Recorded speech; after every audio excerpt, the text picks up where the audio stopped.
started. Thank you to everyone for joining us tonight. My name is Ann Lodge. I'm one of the guidance counselors. With me tonight, you can see on our screen here, we have a number of wonderful college admission representatives. I'll now introduce people in the order that they appear on my screen. If you want to just give a wave when I say your name, we have Jeff Gallant from Boston College. We have Paul Hovey from Fairfield University, Samantha Landry from Bryant University, Noah Orr from Elon University, Jarrett Saunders from UMass Amherst, and Caitlin Shea from Westfield State University. So thank you guys all so much for taking the time to join us tonight for our admissions panel. We have a number of juniors and their parents or guardians who are here to listen in and hear what you have to say about the college admission process. Also listening in tonight, but not participating in the moderating part of this portion of the evening are the rest of the guidance staff. Stephanie Worthley, who you see on our screen, the guidance department chair, works with juniors' last names that begin with A through B-O. Elise DeLuzio with last names B-R through E. I work with students' last names that begin with the letters F through K. Todd Nicholson is filling in for Amanda Patton while she's out on maternity leave. And Todd will be working with Amanda's caseload, last names L through P, and then Eric Ornberg, last names Q through Z. So again, as we move through this panel, we'll be asking the college representatives to share a little bit of information about their institutions. And then we're going to talk about different parts of the search process, the admission process, and overall tips and advice that they might have that we think would be pertinent to juniors as they are working through the future planning process themselves. To our admission reps, just so you know, we have had the opportunity to meet with junior parents in early December to kick off the process with them, to share with them how we'll be working with their sons and daughters, to introduce them to SCORE, to talk a little bit about the common application. And we did meet with our junior students for the first time in large group settings before the break. And we kicked off some additional information about how to conduct a search and how to begin this process that can feel pretty daunting and overwhelming at the beginning. And hopefully we're just kicking off those lines of communication that will continue over the next year, year and a half with the junior class.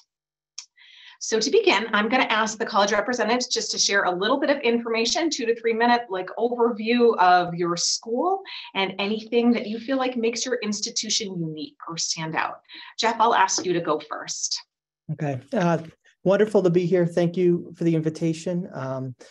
Medfield's been very good to Boston College through the years. I've been in the office since 2004, which means dozens, probably hundreds of students have gone on from Medfield to enjoy success at BC, which makes me smile and wince a little bit. But just briefly about Boston College, we're a medium-sized university. We have an undergraduate population about 9,400, graduate student population about 5,500. Often when students pick us, they talk about just the balance that we're able to provide them, which they found attractive. So our location is part of that. We're embedded in a neighborhood in Chestnut Hill, so we're able to provide students with a traditional residential campus experience. You can, at the same time though, you can see the Boston skyline. The T is right across the street, so students have good access to the city. And then our size as well. We're large enough to promote good academic variety. We have 4 undergraduate colleges, the Morrissey College of Arts and Sciences, Carroll School of Management, Lynch School of Education and Human Development, Cannell School of Nursing. We're most excited about 2 new programs. We have the Schiller Institute of Integrated Science and Society, where I think there'll be more programs in the future, but right now we have a minor currently in global public health, which will be a major that juniors in high school can apply for. And then we have engineering. We have human-centered engineering. So we have 25 sophomores right now that are doing HCE and 50 freshmen, and 50 will be the size of the program moving forward. We're Catholic, Jesuit, which is not unique on this panel. Just a plug for, this is where the rest of the country and world goes to college. So you get the convenience of being able to get back and forth from Medfield, but it won't feel like Medfield. You'll be meeting people from all over the place. But it's just been great through the years working with Ann and Stephanie and Elise and Todd and Amanda and Eric. They've all been a team for a while, which is a good thing. They work very hard creating and maintaining relationships with college reps. So happy to be here tonight to support the counseling office and the community. Thank you so much, Jeff. Paul, would you like to share a little bit about Fairfield? Sure. Hey everyone, Paul Hubby from Fairfield University. Like Boston College, Catholic and Jesuit, just down 95. Fairfield is in Fairfield, Connecticut, which is a town of about 60,000 people on the southern coast of Connecticut. We have a little over 200 acres, but about 1.5 miles from the beach and about an hour on the commuter rail to New York City. So as a Jesuit originally from Boston, Father Charlie Allen used to say, we have the best of both worlds, that suburban traditional campus, at the same time access to New York City and the Mid-Atlantic region. And you can still, as I do, wear my Red Sox hat in the town center and not get heckled. You're not in New York City. So that's good. In terms of academics at Fairfield, with 4 undergraduate divisions, the arts and sciences, the Egan School of Nursing and Health Studies with its 3 majors, nursing, public health, and social work, the Dolan School of Business, and our School of Engineering. 4,000 undergraduates, about 1,200 graduate students. Many of our undergraduates will stay for accelerated master's programs, and Division I for athletics. And most excitingly this year, for the first time in 10 years, we're just opened a new arena for basketball. And so basketball is back on campus for the first time in a decade, and the energy is very strong and exciting. So thanks for having me tonight. Thanks for being here, Paul. Samantha? Hi there. A little bit about Bryant University. So we're actually about 45 minutes from Medfield. So you'd actually have the choice if you wanted to live on campus or commute, which is really nice. We have about 3,500 total students right now on campus. So definitely not your huge school, but not super small either. I've been telling students it's a really exciting time to be a Bulldog. We've offered a lot of new programs this year. So to highlight some of those, we just started our 3+1 MBA program. We also just launched a 3+3 law program with Villanova Law School, which students are really excited about, and that's open for all undergraduate majors. And then we also just started our School of Health and Behavioral Sciences. So while we do still have our School of Business and School of Arts and Sciences, we've now added our School of Health and Behavioral Sciences as well. And then we are Division I. In terms of athletics, we just changed conferences. So we moved up to the America East. And similar to Fairfield, we are actually in the works of putting in a convocation center on campus, which will be home to men and women's basketball, as well as volleyball on campus as well. Our students are gearing up to come back to campus, and it's an exciting time when they come back because we actually put in a skating rink during winter break. So when they come back to campus, we have a skating rink put in on campus, donated by an alum, which is pretty cool. So that's a little bit about Bryant. That does sound like fun. Thank you, Samantha. Noah, can you share a little bit from Elon? And we love having this event virtually, so you can join us from a little bit further away. Thank you. Yes, absolutely. I'm very happy to be the Southern representation on the panel. I hope I represent my entire region well. But my name is Noah Orr, Assistant Director of Admissions, and I have the pleasure of working with basically all of New England. So very fond of Medfield and everything that the counseling team does. So just basic identifiers: we are a private liberal arts school, we are a residential campus, we are multi-faith, we are D1, and we're medium-sized. We have about 6,300 students. So you definitely don't know everyone, but it kind of feels like you do. In North Carolina, the great state that we are located in, we're kind of right in the middle of the state. We're about 2 hours to the mountains and 3 hours to the beach. And just so we're all aware, Massachusetts is our second most popular state at Elon. It is 11% of the student population. So prepare to hear y'all and wicked in the same sentence if you ever visited. And just so we're all clear, we have no affiliation with Elon Musk. Just want to get that out there. 2 main categories I want to talk about briefly of what makes Elon stand out. Our inside the classroom experience is really great. Our classes are capped at 33, average of 20. Our most popular majors are in the business school, the communication school, as well as psychology and political science. Our 2 newest programs, engineering, which we have a brand new building that opened this last fall, as well as nursing, which we're in year 3 of. 100% of our classes are taught by faculty, so we don't have TAs or GAs teaching classes, and we have a 4-1-4 academic calendar.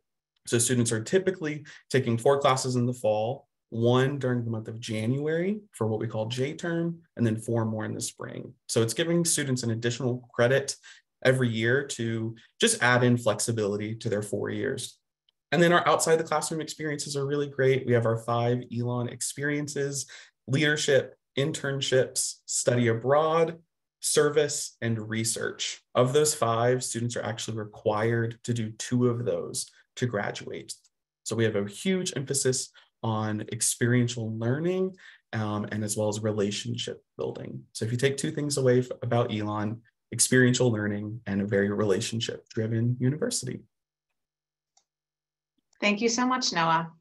Jared, can you share some information about UMass Amherst for our viewers? Sure. Hi, everyone. My name is Jared Saunders from UMass Amherst.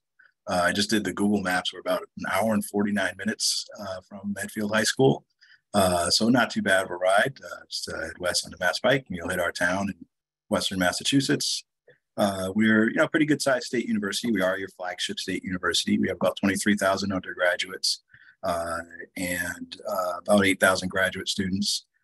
So it's kind of like a little city in and of itself. Lots of people here, and they come from all over. Of course, Massachusetts is where most of our students come from, being the flagship state institution. That would make sense. But about 25% of our students, 25 to 30% come from out of state, and they come from all over the country, all 50 states. Well, I should say 49 states are represented right now. We're working on the 50th. I think that that one kid we had from South Dakota may have graduated last year. So we're working on that. 49 states are represented, about 70 different countries outside of the U.S. So it's a great opportunity to interact with people from different walks of life. We've got about 100 different majors that we offer, lots of different areas, whether it's the sciences, performing arts, liberal arts, you name it, there's something for you. You can design your own major. We have a program that allows you to do that. We're also part of a consortium of colleges called the 5 Colleges, where you can take courses and use the resources of 4 other schools around us. You've got Smith, Mount Holyoke, Amherst, and Hampshire colleges. Together with UMass, you can use a lot of resources between the 5 schools. It really makes for a great college town. We're regularly ranked as one of the better college towns in the country.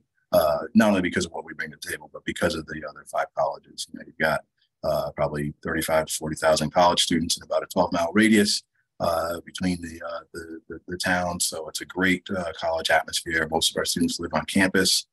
We have Division I sports, lots of activities. We have a 10,000-seat arena where basketball and hockey teams play, concerts there, things like that. A lot of new buildings, new facilities, and updated facilities. Those of you parents out there that may be alumni, definitely come and check us out. If you haven't been in a few years, there'll be a lot of things that look familiar, but a lot of things that look very, very different.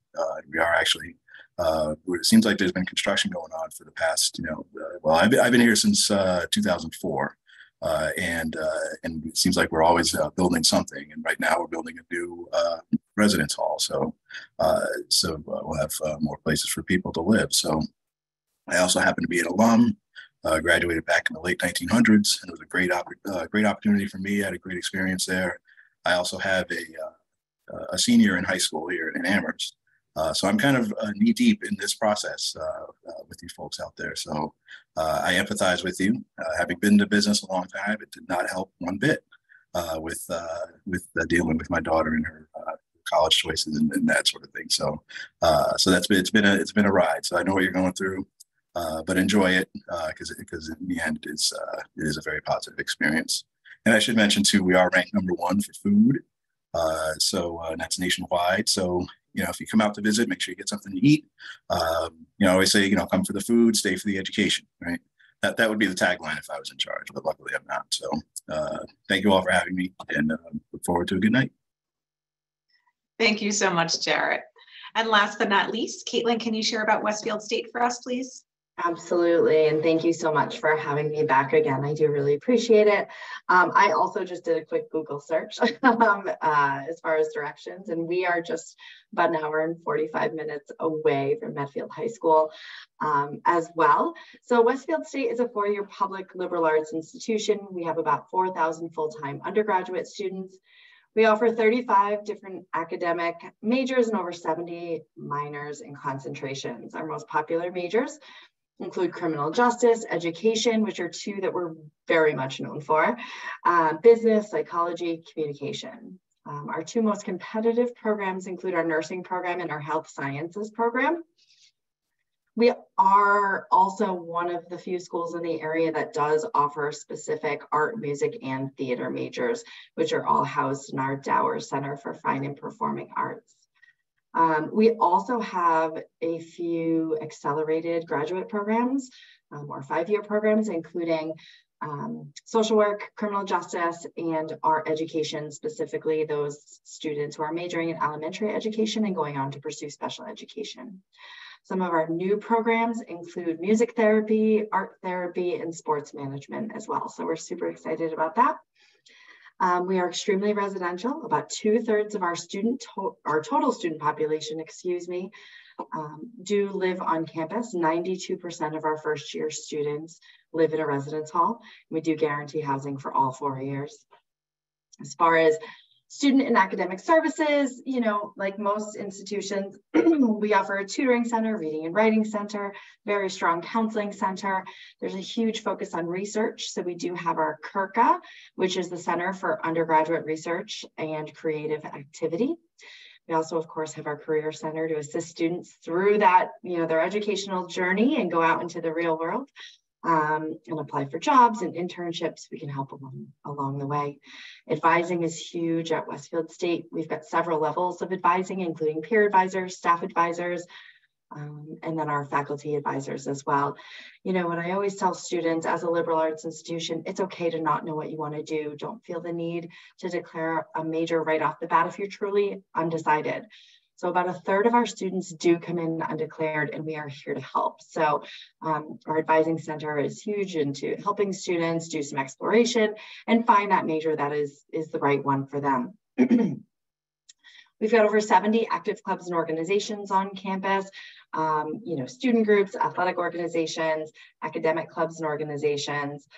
So a lot to do for our students. And I think in this world, when students really are starting to embrace the college lifestyle again, it's really important to have an active campus to engage those students and help them feel like this is a home away from home.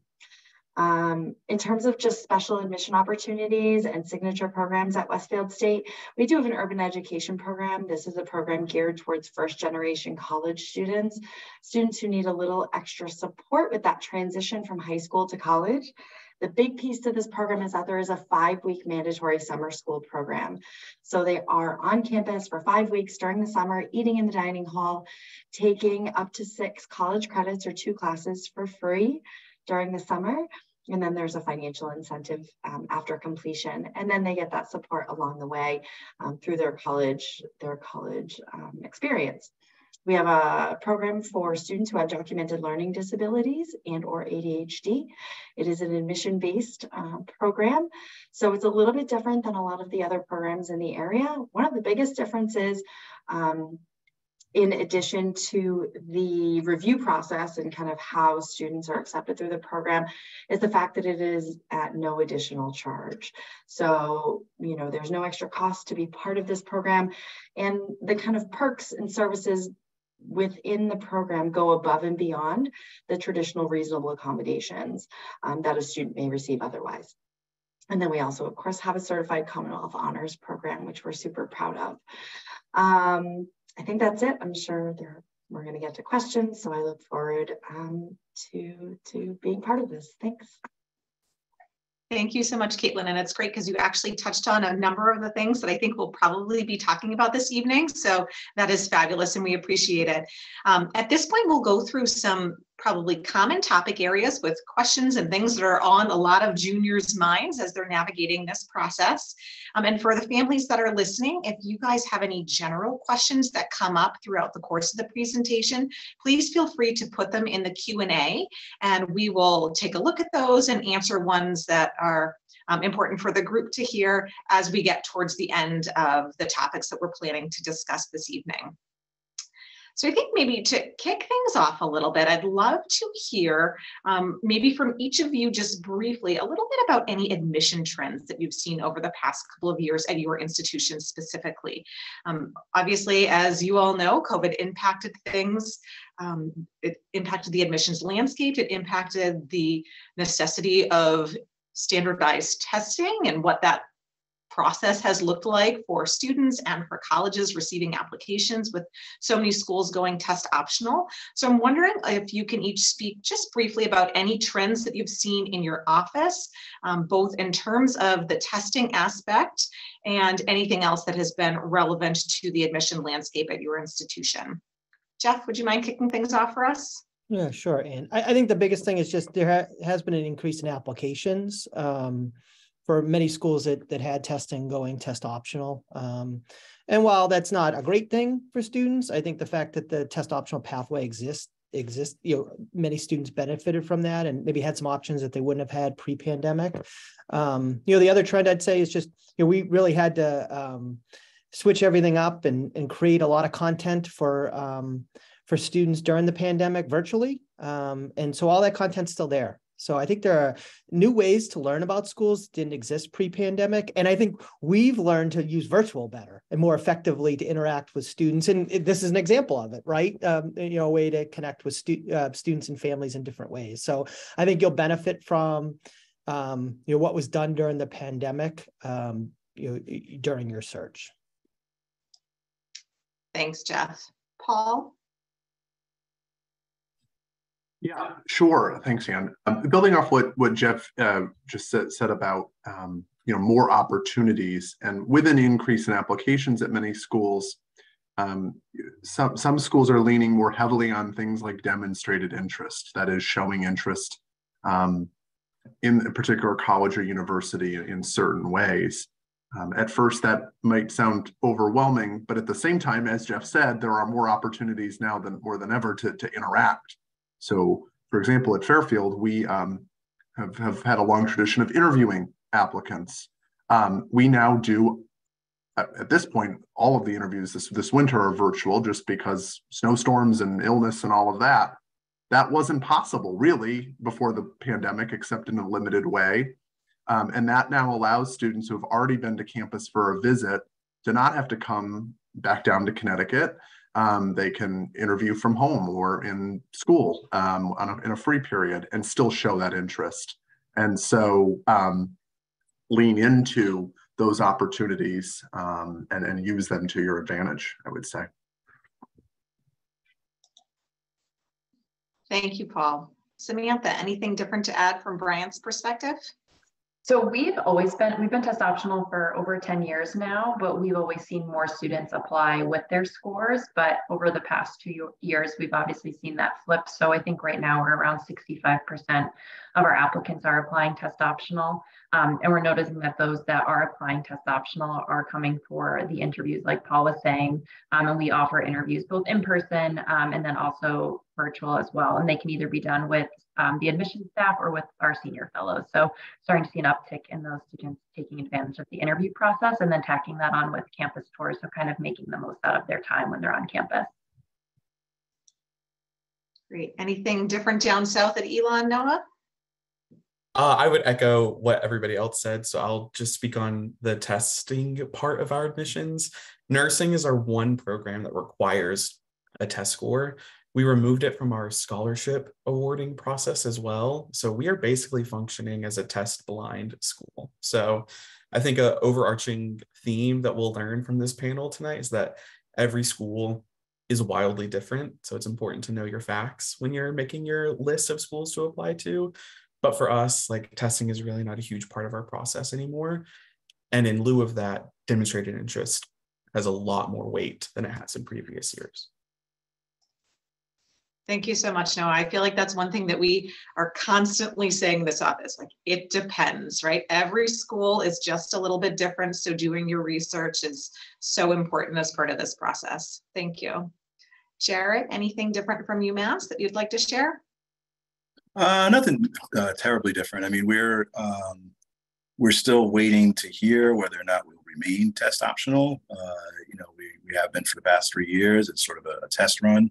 The general sense is that, it will probably continue it at least for a couple more years, but we really don't know for sure until the faculty votes on it. And, we have a pretty long winter break, so, we won't hear from the faculty until the beginning of February. So hopefully soon after that, we'll get a sense of what what we'll be doing in terms of being staying test optional. You know, in terms of what it's looked like numbers wise, I mean, our strongest students have remained our strongest students, whether they have test scores or not. You know, so that really hasn't, it hasn't really affected us in that sense. You know, that you have people, you know, a lot of people think that, you know, the test scores aren't necessarily the end all be all. You know, a lot of admissions folks and counselors feel that way. But, you know, you still have some people that are sort of holding on to that. So we've proven, and lots of schools have proven, that it doesn't have to be the end all be all. So hopefully that will, that will be how the faculty feel as well. So we're remaining hopeful about that. Our numbers have gone up. We'll be over 50,000 applications this year for the first time. Yeah, I mean, it's just, it seems like everybody wants computer science and finance. There are other majors. Honestly, there are other great majors out there, probably kids out there. So you don't have to apply to those. And as such, those are very difficult majors to get into. You know, and, you know, as more opportunities, you know, as Paul mentioned, the opportunities are there, you know, because with the test scores aren't that end all be all type of thing like they may have been. So students have other ways that they can demonstrate their, you know, their ability to do well in UMass. We don't follow the demonstrated interest, but, you know, the other parts like your essay and activities and leadership and all those things come into play. But, you know, more people have been applying. So those majors in particular have become that much more difficult. You know, nursing is nursing. It's difficult everywhere. It's just how it is. But and that's always been the case. But you know, recently, I mean, computer science and finance have just been, and you know, the business majors in general, and a lot of the STEM majors have really gone up in applications. So that's made it a little more challenging in terms of getting into those programs. But again, there are so many pathways to meet your goals. You know, if you want to own a business one day, you don't have to be a business major. You know, there are lots of ways to do that. And we understand that people want those majors and things like that, and they want to follow that path. So we do have things that we put in place, like we introduce a business minor. We have an entrepreneurial center where students don't have to be business majors to take part in it. It's housed in the School of Management, but if students want to, you know, sort of start a business, have an idea, they can go through that program and not necessarily be a business major. So, you know, we're trying to help out, you know, people who, you know, maybe didn't get into the Eisenberg School of Management, but still want to sort of go down that path. There are other options. But that's been a big trend, students applying to those majors for sure. Thanks, Jarrett. That's wonderfully helpful information. And I want to give Caitlin an opportunity to share any thoughts that she has on Westfield. And then I want to revisit that major conversation for a minute afterwards, because I think that's an area where we tend to get a lot of questions about juniors as they're trying to figure out their next steps. So we'll get to that after we give Caitlin an opportunity just to share any admission trends that she's seeing at Westfield. Just quickly, you know, per meeting with all of the state university directors of admission, we don't foresee ourselves going back to requiring any testing. And generally speaking, you know, at Westfield specifically, the only major that I could see bringing back the test requirement would be nursing. So there's that. You know, I think the virtual part that we've all kind of adapted to has really allowed students to learn a lot more about institutions, a lot more variety, because we post videos, we can host chats, it's interactive. You know, so I think it really is a great thing. You should check out whatever schools you're interested. You should check out their website, see what they have to offer. Or even if you're just possibly considering, you know, you have to start somewhere. Thank you so much, Caitlin. So to revisit that topic of conversation around majors, I think this is an important one. As we're starting to work with juniors in the process, I think some of them have this vision and this goal, and it tends to be pretty specific. And then there are other students that we're working with who are worried that they don't know what they'd like to do yet. And we always really try to encourage those students to say, it's okay to go in undecided at an institution. That's an okay thing. But oftentimes, and very naturally so, there are still a lot of questions about, how do I strategize this? Is it truly okay to go in undecided? Or if I'm considering a major in a particular area, be it business or something different, should I declare it? Do I have a better chance of getting into a school if I declare a major or if I don't, and how to strategize? So I'm just curious from your perspectives, how you would advise students who might be more undecided, and or how you might advise students who really have their sights set on a particular major. What happens if they don't get into that particular major? Are they able to transfer in later on? Does it depend on the program? Just maybe speak a little bit to that. Jeff, you seem to be, you are at my top right corner, so I'm going to ask you, please, to share your information first. Yeah, and it's a good question. I think that's why families have to lean on your knowledge, because it is so institution specific. So I'll just kind of speak for Boston College. And we have the 3 professional schools. We have management, education, and nursing. And within education, there's an applied psych human development major for any students that are really interested in psychology. It might be a good fit for them. So I think many of our applied psych majors currently at BC maybe didn't anticipate applying to a school of education as sophomores or juniors, and it emerges as a good fit. So it shows, where this process can take you and trying to keep an open mind no matter what. But I think for us, we encourage students, if you have even a small interest in business, education, or nursing, we encourage you to apply to one of the professional schools. You'll be able to take school-specific classes your freshman year and see if you really like where you're at.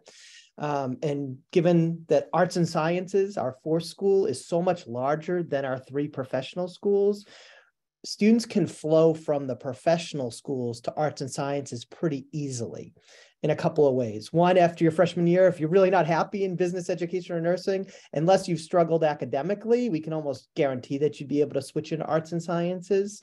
And then also too, if you're in management or education, it's not as easy in nursing because of the strictness of the curriculum. But if you're in management or education, you can basically easily have a second major in arts and sciences, even though you're not in that school, because it can accommodate students kind of flowing in that direction. Whereas if you're in arts and sciences, your opportunities in business, education, and nursing, while present, would be limited. So that for BC, we don't admit by major, but we admit by school. So we do ask that you apply to one of the schools. And our recommendation is if you have an interest in one of the professional schools, which might be a big ask, but try to think about whether you want to do business, education, or nursing. And then our advice would be to apply to that professional school out of high school, because the pathways, again, may be limited from arts and sciences into those professional schools later on. Thank you, Jeff. Paul, what about at Fairfield? Sure. A lot of what Jeff just said about the professional schools versus the arts and sciences, which I think is typical at a liberal arts university or liberal arts college. The liberal arts are the core of the university, and because of a core curriculum, so much flows through the other schools. At Fairfield, nursing is the only direct entry program. So if you want nursing, you need to indicate that on your application. For the other programs, let's say a student interested in business or engineering, you can theoretically move into those programs after one semester. But it's gonna be easier to start in something like business or engineering, start with those fundamental courses, and then decide, as Jeff was indicating, to move out back to the arts and sciences than the reverse. And to your sub question about, what happens if you don't get into your particular major? Each school handles this differently. At Fairfield, if we're not admitting you to the major that you've requested, we're not going to admit you to the university. And oftentimes in early action, it might be a deferral, right? And then we can have that discussion at this time of the year. But it's in our view, it's a little hard to say, well, sorry, you can't come here for that major, come for something else. But there are a handful of students each year who say, no, I really want to be at Fairfield. Okay, then we can have that discussion. So we work with that on a case-by-case basis. Thank you, Paul. Samantha? Sure. So at Bryant, it's a little different. So students don't have to apply into a particular program. You actually just apply to Bryant University. You'll declare your major and minor after. You can do it at the time of admission, but it does not play a factor in the admission decision. Students do have until the end of your sophomore year to declare your major minor combination. But something about Bryant is that all of our students do have to study within both schools. So if you do choose to major within the College of Arts and Sciences, you'll be minoring within the College of Business or vice versa. So students are studying within both, but you do have until the end of sophomore year. And we're starting to see more students sort of apply undecided and sort of start to figure it out. We have what's called the My Path program, where students actually have a mentor and they'll work through the different areas. They'll meet and collaborate with different professors to kind of see what programs best suit their skill sets, working alongside our Career and Internship Center as well. So students are taking classes that, they end up really being passionate about. The big question we often ask students, especially in interviews, if they don't know what they want to study, is, well, what classes don't you like? And then from there, we can kind of narrow down kind of different fields of interest for the students. But yeah, Bryant, you just applied to Bryant and you'll declare a major after. Thank you, Samantha. Noah, what about at Elon? Yeah, Elon works pretty similarly to Bryant. Nursing and anything performing arts or fine arts related are the only programs that require any sort of separate application steps. Students aren't even allowed to officially declare majors or minors until the end of their first semester, and students are meeting in small groups over the summer before they move in with our academic advising office to start figuring out what they want to major in. And if they have many different ideas, they can sign up for Business 101, Communications 101, and Education 101 all in the same semester, see which one they like the most, and then carry on from there. I always chuckle at this question though, because you can indicate your major on your application, but it has no bearing on your chances of admission whatsoever. I will have students feverishly email me with a giant essay about why they want to change their majors. And I kind of just chuckle and say, sure, we're happy to do so, because it really doesn't impact anything whatsoever. So our early action and RD pool that we just finished our deadlines for, I believe about 45% of students applied undecided. So it's a very common thing to do. And again, know your research. Some schools aren't going to be that relaxed about it, but if it is totally okay to be undecided. Awesome, thank you. Jared, you want to share information about UMass? Yeah, so it's funny, like all the different ways you apply. I mean, and they all, like, some of those things apply to our program and some don't. So as far as nursing is concerned, you do have to, that's direct entry. You have to get into nursing in your first year. So if you have interest in nursing, make sure you put it as your first choice. It is the one major where if you're not admitted into nursing, generally speaking, we won't admit you into the university. Because there is no path to get into it after the fact. You can't switch into it later. And most students who want nursing more than they want the school. So back in the day when we used to admit people into a second choice, they would never take us up on it because they got into school X for nursing and that's where they went. So that is direct entry, and it's the one major where you have to get it in your first year, and you won't be admitted if you're not admitted to nursing. Now we will make exceptions if someone has a particularly strong application and they indicate that they would come to us for a second choice major, like in public health or something like that. But that's done on a case-by-case basis. But generally speaking, if you don't get into nursing, you won't get into the university. Now, something that's fairly new, a couple of years now, or maybe a year and a half, it's with our School of Management, the Eisenberg School of Management, works similarly to nursing in that you have to get it in your first year. It's a direct entry program. You can't switch into business later. So for those of you out there who maybe have older siblings who came here before, or parents out there, you sent a student and that wasn't the case before, very recently this has changed. So you have to get into the School of Management in that first year. And if you don't get it, you can't switch into it later. Unlike nursing, you can still be admitted into a second choice major.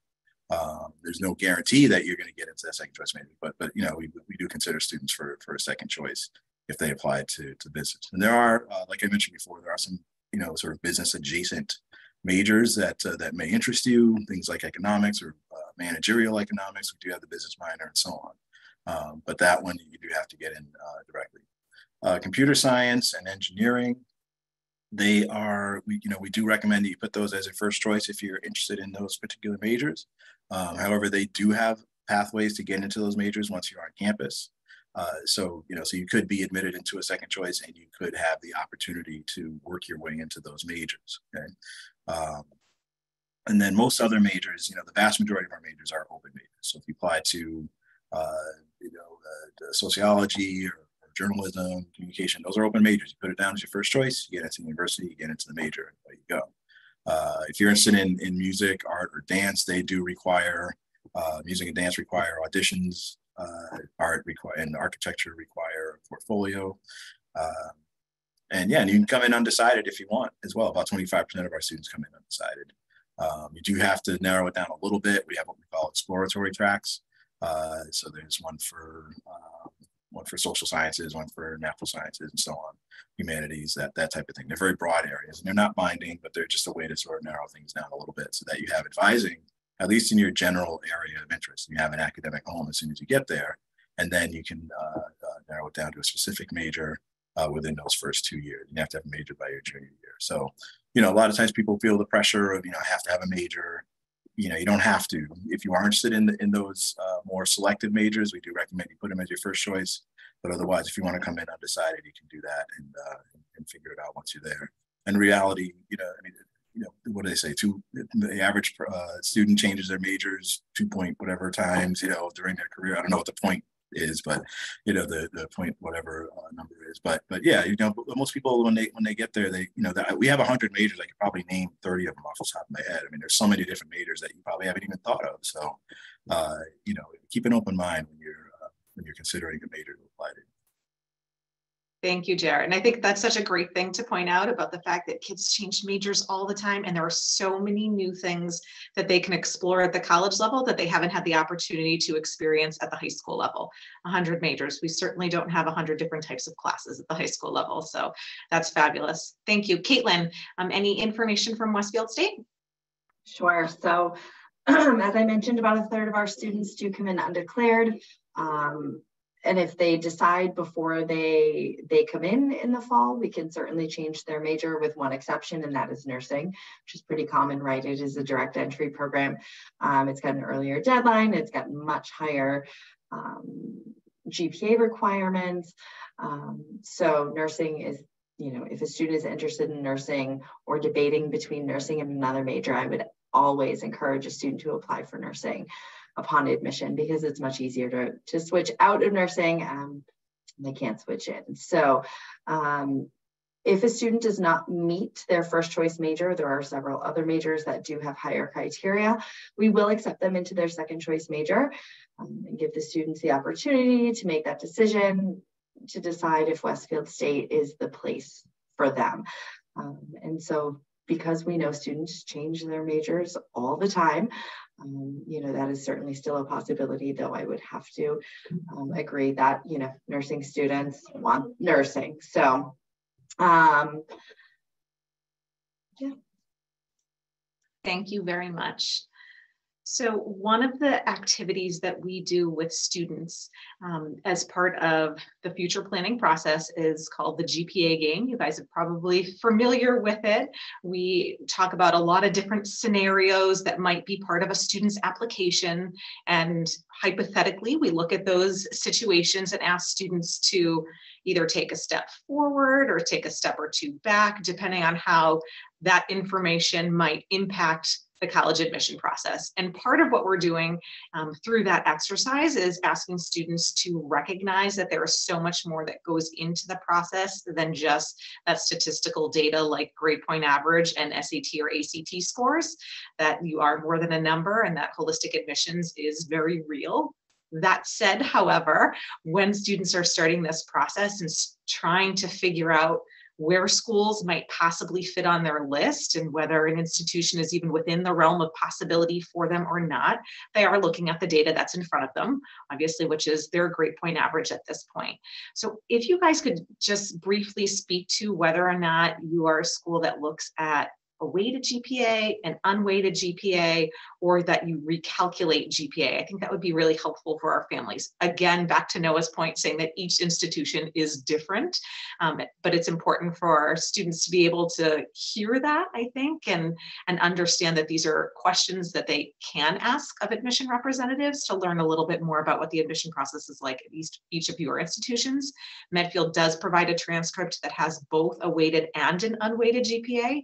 So you have that information at your fingertips when you're reading a transcript, but I think families would be curious to hear how you use that information. Jeff. Sure. We take what Medfield gives us and other schools give us and just read it as is. So weighted, unweighted, you're just looking at the transcript, and as rigor increases or decreases or changes, so rigor meaning, the types of classes you're taking, what's the impact on the grades? And we just sort of review the transcript that way. Awesome. Thank you, Jeff. Paul? Similar, to BC, we'll take in the case of Medfield, the GPA that is offered, reported to us. There are some schools that we will recalculate for various reasons, but at Medfield, we'll just take the GPA.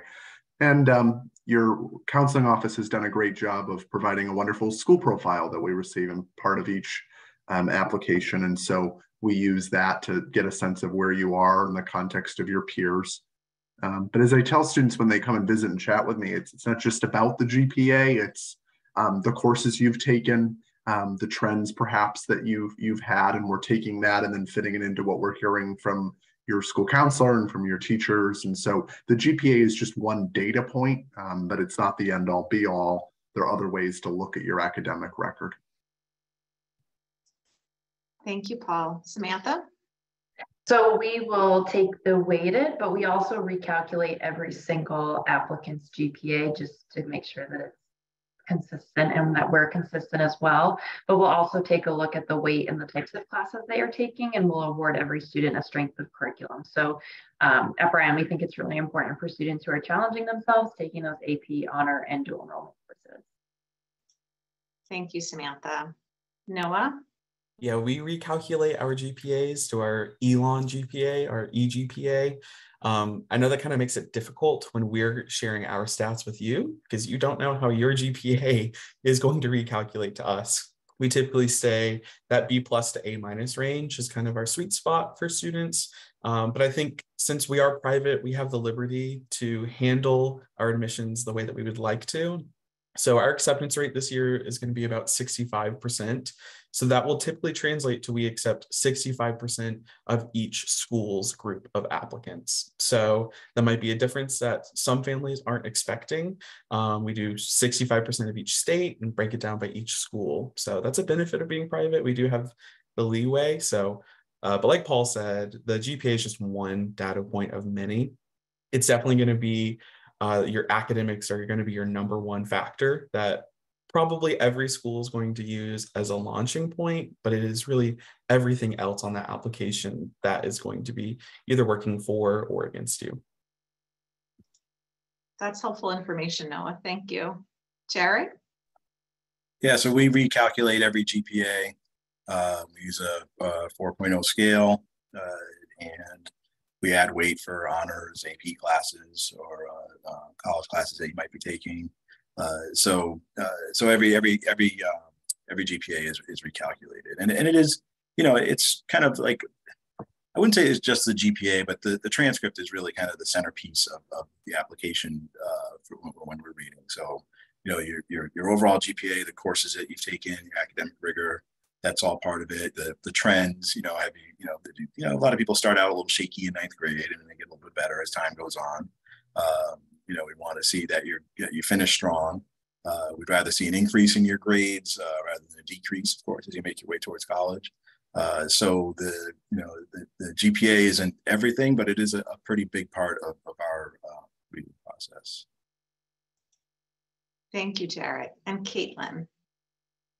So because Westfield State is a Massachusetts public institution, we are required to recalculate the grade point average.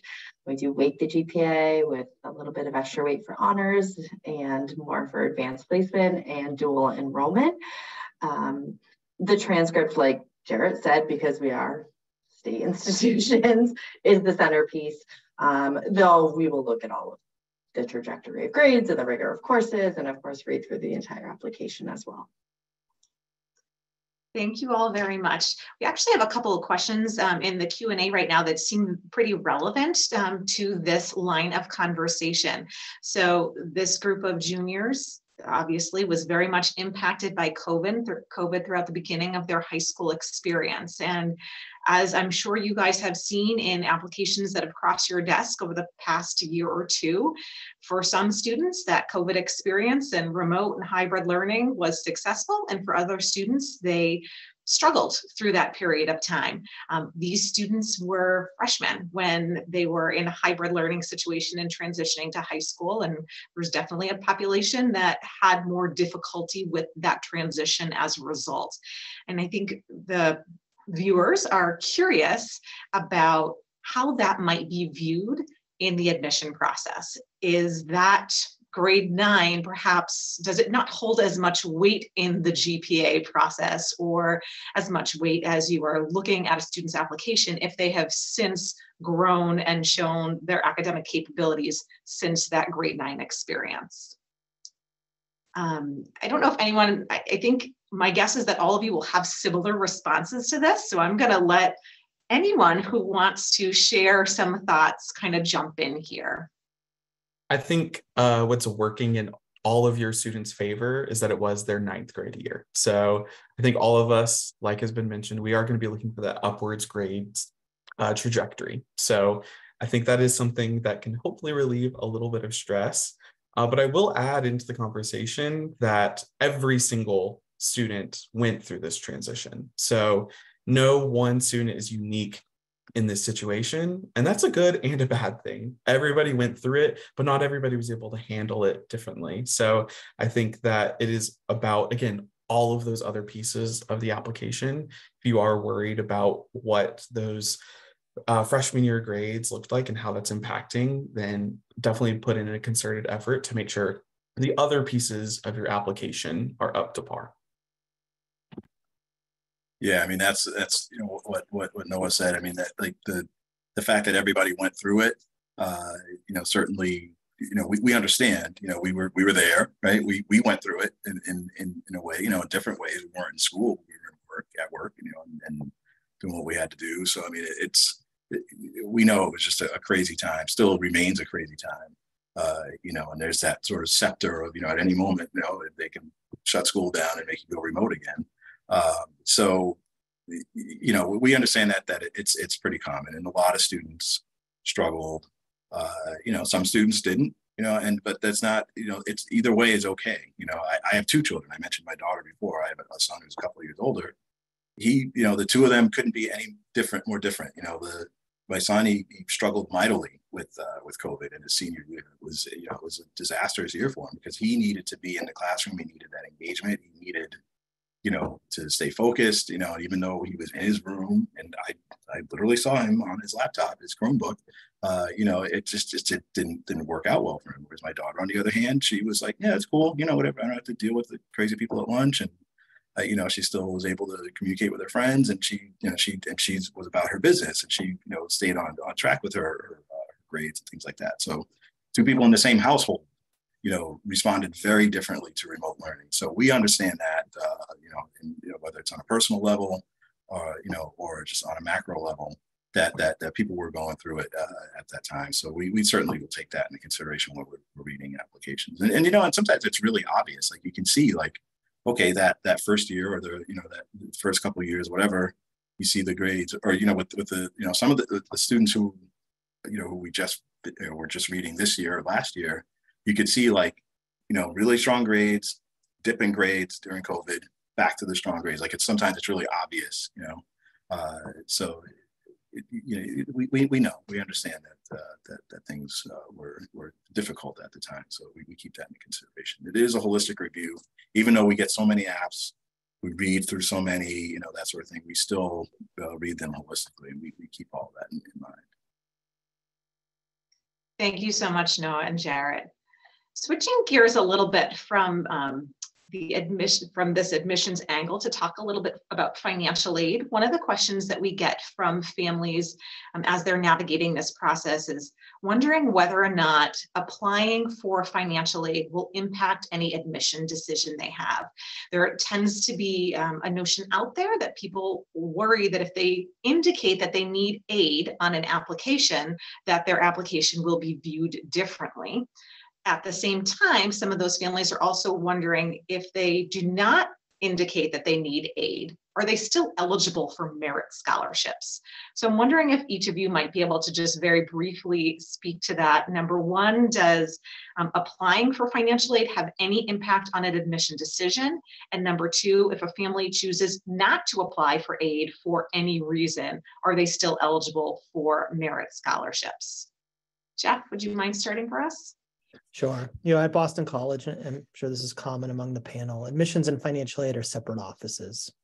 So I have limited access to what's happening on that side, thankfully. I'm just not very knowledgeable. And that's kind of the tough thing when you go to information sessions. If you start asking detailed questions of an admissions counselor about financial aid, we're not going to be able to wade too far into those waters. I think that's something that you have to handle with our colleagues in financial aid. So to answer your questions, Anne, so we, it doesn't affect our review at all. And then we do primarily need-based aid. So most of the financial aid that we award is based on a family's ability to pay. Your grades, your extracurricular accomplishments, all that gains you admission, but it's pretty irrelevant for financial aid at BC. We don't look at that for financial aid. We look at just your family's financial data. But we have one small scholarship program that's a full tuition scholarship program awarded to a handful of students that is based on all those things, grades and the strength of your application. And whether you apply for aid or don't apply for aid, you'll be eligible for that. Thank you, Jeff. Paul? At Fairfield, similar to Boston College, the need-based piece doesn't mix with admission. Our rating, how we review you, is what we call pure. So a student with applying for aid and not applying for aid gets the same review in that regard. We do offer merit scholarships. That is then the second part of our review. So if we decide to offer you admission, it's then, will there be a merit scholarship? That does not require the submission of the financial aid forms. And I'll add on the need-based financial aid forms. I think it's important to just remember that financial aid, the whole process is a marathon, not a sprint. So filing the application for admission, seeing if you're admitted, receiving the financial aid form, and being back in touch with financial aid and admission offices, depending on the university, if you have concerns, is all part of the process. So, and that process will likely span the majority of your senior year, your child's senior year. Thank you, Paul. Samantha? Yeah, similar. We don't see financial aid. That does not affect the admission decision. But all of our students are automatically reviewed for merit-based scholarships when they apply. So that's nothing that a student needs to indicate when they apply. They're automatically considered for merit-based scholarships and automatically considered for the honors program. Great. Noah? Yeah, all of our students are also automatically reviewed for our merit scholarships. It does not matter whether you've submitted financial aid documents. I will throw in that we do require the FAFSA and the CSS profile. If you're wanting to receive any sort of need-based aid, we do require both of those documents. And I'll also add in that the majority of our merit aid is awarded through application-based programs you apply to after submitting your application to the university. So there are just a couple of slight differences, but when it comes to application review and chances of admission, I can't see any of that. So it's not playing a role anyway. Thank you, Noah. Jarrett? Yeah, so our admissions process at UMass Amherst is need blind.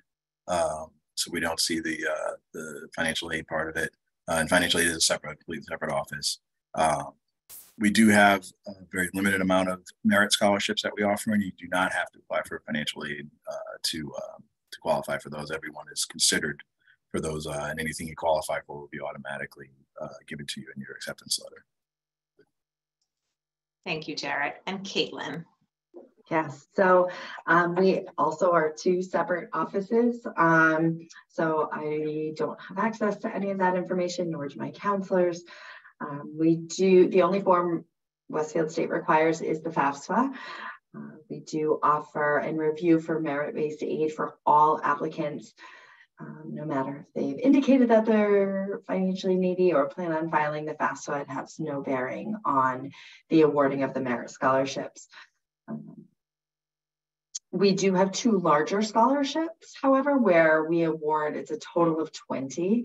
One is a full tuition and fee scholarship, and then the other one is a flat rate $10,000 scholarship, both renewable for 4 years, and we do require the students to file their FAFSA. So it's a pretty minimal requirement, you know, in addition to the GPA to keep those scholarships. But they are first come, first served, our merit scholarships overall. So if you feel like you may qualify, and, you know, we'll have a representative at your school in the fall to kind of discuss, you know, requirements, I would encourage students to apply sooner rather than later. Thanks, Caitlin. That's a really helpful tip. So I think we probably have one more question before we ask these admission representatives for their parting advice to juniors. And the question really centers around academic support resources. Caitlin, you talked a little bit about that at the beginning, so I'll probably have you kick things off. And I think it would just be helpful for families to have an understanding of the types of academic support resources that are available on each of your campuses. And with regard to admissions, if an applicant is applying and they have a documented learning disability, would you recommend that they disclose that information at some part of their application, either through an additional information section or through an essay? Or is that student perhaps better off not sharing that information and talking to support services once they arrive on campus? Caitlin, if you could kick things off for us, that would be very helpful. Sure. So I love this question. As I mentioned, Westfield State has a specific program for students who have documented learning disabilities and or ADHD. I'm also the point person within our admission office. So all of those students, any inquiries, any phone calls, and eventually all of those applications will start with me. And so, you know, every college or university will provide some type of reasonable accommodation, you know, whether it's through an access center or disability services. By law, we're required to provide reasonable accommodations when documentation is presented. And so, you know, at Westfield, we can provide those reasonable accommodations, and we can provide the extra time on exams or, you know, preferential seating in a classroom or audiobooks, things like that. But with a large population needing some type of services, because remember, disability services or accessibility services doesn't just service students who have the documented learning disability. They could serve someone who has a concussion, who has a visual impairment, who has you know, a hearing impairment, or has a mobility issue. So, you know, our disability services a large number of students on campus in a wide variety of capacities. So what makes our program a little bit different is that it is a competitive program. It also offers those additional perks, which are a little bit more, it's more personalized service for those students in the program. So, you know, for us, which is great, you know, the biggest piece I think is that a student's coming from high school where they know a lot of their teachers, they know their school counselors, they know their special ed contacts, and they've had people advocating for them. And when you go to college, you're an adult and the students need to advocate for themselves. And we're here to help with that, but that can be a challenge. And so what we provide with students who are admitted to the program is a program advisor. And so that person will accompany the assist the students through that high school to college transition and assist with setting up accommodations and you know, troubleshooting any issues. They'll also meet with the student, you know, one-on-one during the week, whether they need some, you know, if there's some executive functioning issues and they need some study skills strategies or organizational skills strategies, we can help with all of that. Additionally, you know, students in our program get to register. They get priority registration, so they register before anyone else on campus, which really allows for a great schedule, especially if a student needs extra exam time. So in college, you know, you can't come back after, you know, your class has ended and take the exam at a different time or finish the exam at a different time. So in order to accommodate that with preferential or priority registration, you know, we don't stack your classes. So you don't have a 9:30, a 10:30, and an 11:30. You have a break in between them so that you can utilize that extra time in exams, as an example. There's many other perks, but what we do is, and I would always encourage students to disclose if they're receiving accommodations or if they're looking for services, because ultimately you want an institution that can support you. That's really important, that have the resources and, you know, can accommodate your needs and are supportive in that way. So on our application, which is different than a lot, because we have this admission-based program, students disclose on the application that they'd like to be considered. Students are required to send in their psychoeducational evaluation, and the IEP is also helpful. A decision, I don't look at that. I look at when it was administered and what tests were provided. Admission offices cannot make a decision, an admission decision, based on documentation. So that's illegal. So I'm collecting the testing. I'm the only one in my office collecting the testing. I do the initial review like I would any other student. I send everything over to our Bonacos Academic Center, and they're looking to see if the student would be a good fit for Westfield in our program. And they have some, you know, they look at the diagnosis and the accommodations, and there's a lot of criteria. And if a student would be a good fit, they'll come for an interview. We can admit them to the university and to the program. If a student is not a good fit for a variety of reasons, they're sent back to me and I review them as I would any other student. They're held to the same standard. They need to meet the same criteria as any other student. Once you're in the program for the length of time that you are at Westfield State University, but it is admission based. So while we can obviously provide reasonable accommodations to anyone at any point who comes with documentation, this is a program that you do apply to when you apply to the university. Sorry, that was a long spiel. That was great information though, Caitlin. Thank you so much. Jarrett, anything different at UMass? So we fall in the camp of providing reasonable accommodations. We don't have the level of the program that Westfield State has. So you have to keep that in mind, you know, when you're looking at attending UMass or applying to UMass. So and it doesn't mean that people, you know, who have documented learning differences don't succeed here. Just know that we don't have the same sort of level of accommodation. So in terms of applying, you know, and whether or not you want to tell us in the application, I mean, really that's a personal decision. You know, again, you know, like Caitlin said, I mean, it would be illegal for us to say, well, this person's not getting in because they have, you know, ADHD or something like that. I mean, that's, you know, we can't do that. And we wouldn't do that. You know, we're not. That's not how we are. It's not how we read applications anyway. So, you know, it is a holistic review, and we consider every part of your application. So sometimes if a student, you know, let's say a student did struggle, you know, regardless of COVID, let's say they struggle in you know, their first year or two, and then they, you know, they've really made, you know, they were diagnosed, and then they dealt with, you know, got the, you know, the help that they needed, things like that, the accommodations that they needed, and then they thrived, you know, then, you know, that's a story, right? That's something that we see in the application, like, okay, you know, that makes sense now. Like we see that, you know, you started out, you know, a little shaky, got better, you know, in terms of the grades, and we see why, you know, that's good for us to know. So, you know, whether or not you want to disclose that, you know, is really up to you. But, you know, the more information we have, the more we know, the more that we can make a decision. It's not just based on numbers, right? So, you know, all those different parts of the application, the additional information, you know, the optional questions and essays, things like that.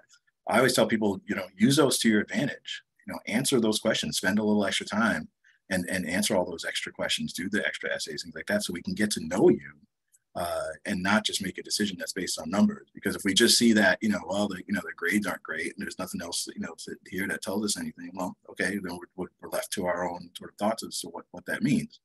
So the more you tell us, if you're comfortable telling us, then we have more information that we can use. We have that context. That's what we're looking for, is context to go along with the numbers. So it's really up to you as to whether or not you want to tell us. But we would never hold it against the student that they're diagnosed with some sort of learning difference or something like that.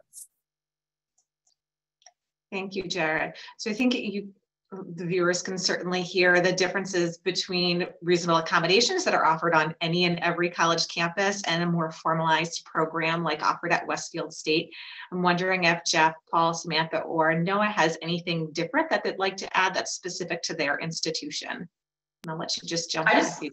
Yeah, there's just one thing I wanted to mention too, is that if some schools don't have certain programs like this, a good question to ask when you're on a college tour is about tutoring services available for students. I think most colleges will have certain centers for students. I know we have like our math center, our writing center, but then we also have an area within our accessibility services that are offered for all programs where we can find you a peer mentor or a peer student on campus to help you get tutored within a certain subject or a class. So I think that's really important and something that when you're, kind of going on those college tours, kind of something to think about.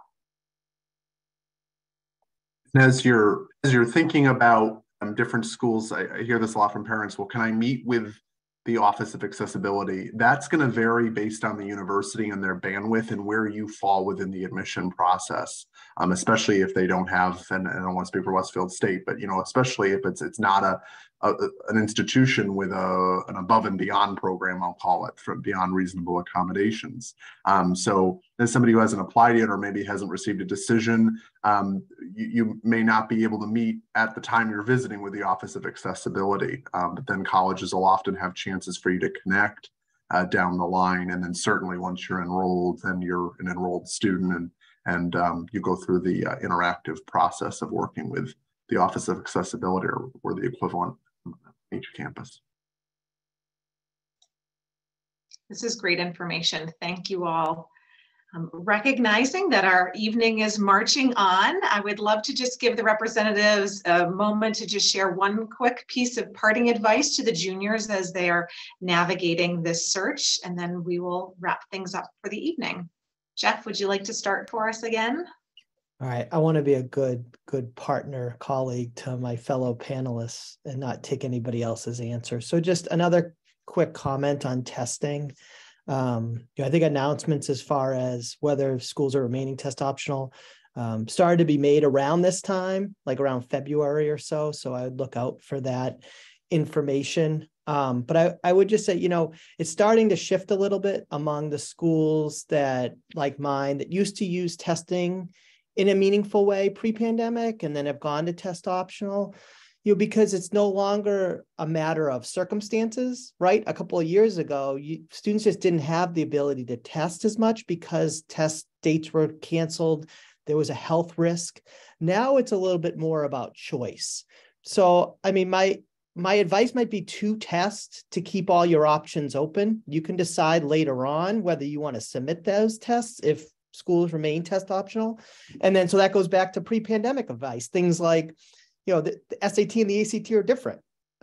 Maybe you take those two as your first two test dates and see if you have a preference. And then you put all your energy into the test you prefer to get the highest score possible, because we do look for your highest combination or total of scores. So there is a benefit to maybe taking one of the tests a couple times instead of sort of fluctuating, between the tests. But I will just say that at least at my school, we're starting to see a little bit of a shift. A couple of years ago, it was probably an even 50-50 split between test takers and test optional students as far as our admitted enrolled group.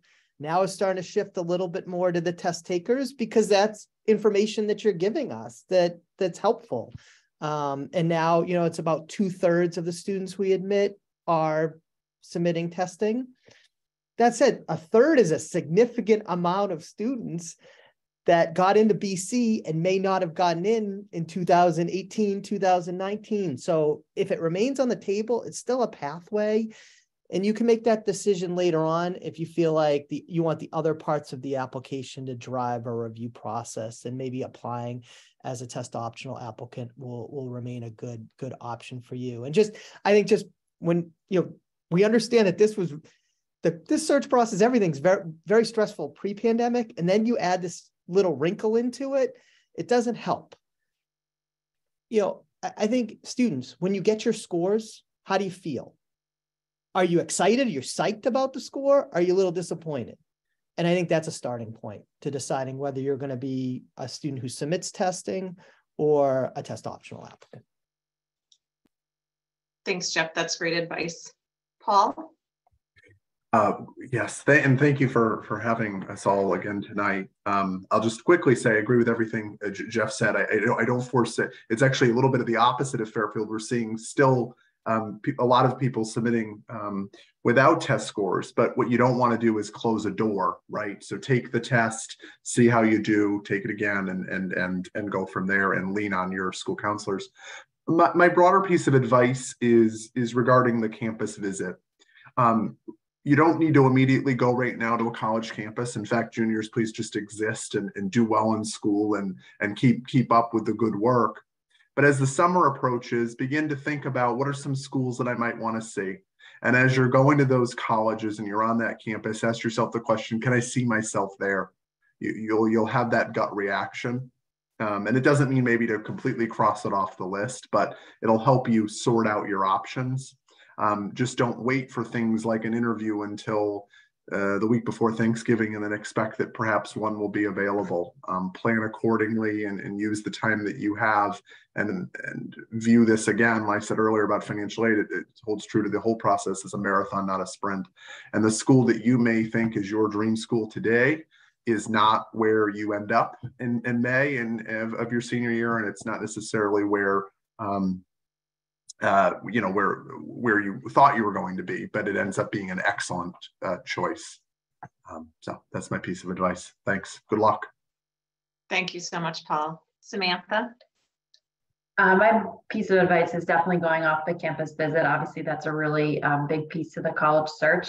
I always recommend students visiting campus when school's in session, because I think you get a very different feel. So if you start your search early on this summer and you're visiting campuses and there's no students, but it's a school that's at the top of your list, I would make a point to come back when students are on campus, ask your tour guide a bunch of questions. And then when you're there, don't kind of like rush your day around like you're going to book 3 campus tours on one day and run around, because I think you should really invest in your time once you're there. So eat lunch in the dining hall, sit in the student center, listen to conversations people watch, and just see if it's a place that you can really see yourself for the next 4 years. Great advice, Samantha. Thank you. Noah? Yeah, I guess this is overall just general great advice to parents and guardians, but empower your student to be involved in this process in every step of the way. There are absolutely going to be scenarios where you as the parent or guardian are the one that needs to be contacting the university, but by and large, especially with a smaller school, we appreciate it when students are the ones reaching out for the things that they need. Sit down with them, make them fill the FAFSA out with you. Don't just do things for them. The more that you're going to involve them in the process, the more they're going to take ownership over it and actually get excited for this next life phase that they are entering. So don't be afraid to be the strict parent and make them be truly involved in this process, start to finish.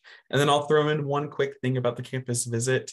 I'll ask that the parents and guardians to put on your best acting chops when you're visiting a school. If you are in love with the school, pretend like it was just okay. Again, giving the students the ownership over that process, making them think and feel that they are truly the one making the decisions for themselves is just going to end up for a better result down the line. So hold those giddy feelings in as best as you can, and everything will work out. So don't freak out. Great advice, Noah. Thank you. Jared?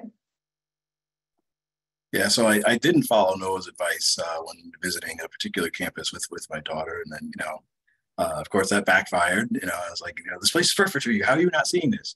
But yeah, I didn't say those words, but that's what I'm thinking inside. So for the parents out there, definitely, it is their journey.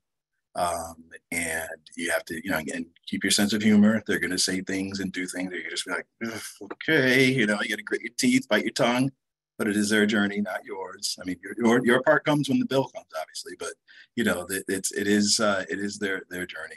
They're the ones that are going to be going to school there, and they need to be happy with their choice. So definitely keep that in mind. As you're visiting colleges, make sure you try the food. I always say that because, like I said, number one in food, but also, for the students out there, definitely keep an open mind. There's so many colleges out there. I know you have your heart set on, a handful of schools. We put so much energy into, these schools that we've heard of, big name schools that, their admit rates are in the single digits. And it's like, okay, most people aren't going to get into those schools. People are going to a lot of different places and they're perfectly happy there. There are a lot of great schools out there. Keep an open mind. It's not about the sticker that goes on the back of the SUV. It's really your hard work, your creativity. Those are the things that are going to make you successful in life, not the school you went to. So just keep that in mind. Keep an open mind as you go through the process. Thank you, Jarrett. Yes, it's all about that fit, finding the right fit. Thank you. And Caitlin? This is always my favorite part of panels. And I have a daughter who's a freshman in high school. And like you said, Jarrett, like even being in this profession doesn't prepare you for going through it with your own child. And she pretty much hates me right now as I'm creating college board accounts with her and doing college searches, and she's 14. So all of you parents and students who are listening, good luck. I'm just going to echo quickly about what all my colleagues said. They had great advice, and I think all of it is amazing. Students need to take the ownership. Please have them call us or email us. It's their 4 years or 5 years or 3 years, however they choose to do it, but they're the ones that will be attending the institution. Call us. We're not scary people. We're either going through it, we've been in this occupation for a number of years, we want to have a conversation with you, and we want students to find the right fit. And if our campus isn't the right fit, so be it. It's all about the student. Do have a little bit of a sense of humor about it. I love that. And attend college fairs, talk to us. Don't be afraid of the schools that you maybe haven't heard of before. Because we are as it was mentioned before, we are in a saturated area. So find out a little bit about this school, if they have a certain program, where they're located. We're happy to answer those questions. That's literally our job. And then I always tell this about this little quick story about a feeling that you get, because it's so true. Hopefully you and your students will be touring a number of colleges and universities, and tour the big ones, tour the small ones, and the mid-size. Make sure that the student gets a feel for what feels good. Like Samantha said, eat in the dining hall, sit in the student center. I toured one college with my dad way back, and midway through the tour, I said, I hate this school. It's a great school, not for me. And he was like, but Kate, and I'm like, no, nope, was not a good fit. A wonderful college experience. Came back as a professional, as an adult. This institution was hosting a college fair, and I was doing my job, setting up my table at a college fair. I had a break. I called my dad, and I said, guess where I am? Told him where I was, and he goes, okay. I said, I still hate it, and I'm so glad I did not choose here. And it's just a feeling, and that's okay, because if the student isn't going to be happy, then you want to find that spot that they are going to be happy and flourish and get involved and have this amazing college experience. So I'll end with that. Thank you all so much. It's so helpful to hear from all of you and hear about the admission process and your perspective, and certainly your advice. Hopefully to our families that are listening, to our juniors and their parents and guardians, hopefully this helps demystify the process for you guys just a little bit and personalizes things, and you recognize that the people who are reading your applications on the other side of the desk are human beings who care about you, who have experienced this themselves and with their own children, and want to help support you in this process and share information. And to our representatives, we are so grateful that you guys took the time to join us tonight virtually to share all of this information. This was incredibly helpful, and I am sure we will be in communication, and hopefully our students will as well over the coming year as they delve a little bit deeper into this future planning search. Thank you all so much for joining us and enjoy the rest of your evening.